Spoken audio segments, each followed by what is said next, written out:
जीवन नेउछि कोविड जीवन गढ़ुछंती राज्य सरकार।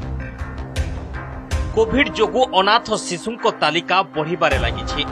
जेतिकी दुखदायक सेमानंक बाल्यकाल सेतिकी संवेदनशील राज्य सरकार।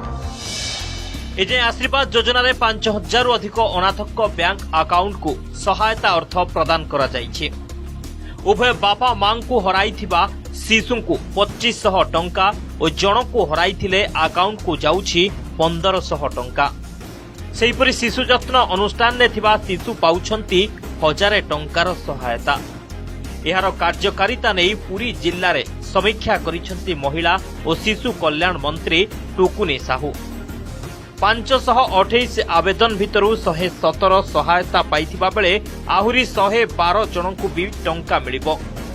पिलाटी किभଳି भाबरे ता बापा मां हरैछि बोली न भाबु मुख्य माननीय मुख्यमंत्री आशीर्वाद योजना तांको पर आशीर्वाद है कि फळु से आशीर्वाद रो से माने तांकर माने निजर परिवार रो माने सर्वांगीन उन्नति जेमति होई परियो पाठ पढार ताकु मध्ये समस्त गुरुत्वर सहित नउछन्ति। मुख्यमंत्री नवीन पटनायक अनाथंक नाथ साजिछन्ति। एभली दूरदृष्टि योजना पाई तांको विभिन्न महलरु प्रशंसा मिलुछि। गत वर्ष ठारू राज्य रे कोविड काया विस्तार करिछि। से समय अनाथ होइतिबा शिशु को सामिल करने को शिशु जत्न अनुष्ठान निवेदन करिछे। सबु पेरेंटलेस पिला जो मानकर बापा मां नाहंती जो माने आगुर मध्य हराइछंती एवं एबे 18 वर्ष तांको पुरीनी सेमानकु समस्तंकु ए आशीर्वाद योजना रे इनक्लूड करबा पई पदक्षेप ग्रहण करंतु।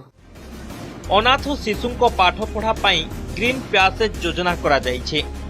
एथिसह मधुबाबू पेंशन योजना रु सहायता मिलुछे। Bhubaneswar camera person Padmalochan Priyapreet Mahanty report Nandighosh TV.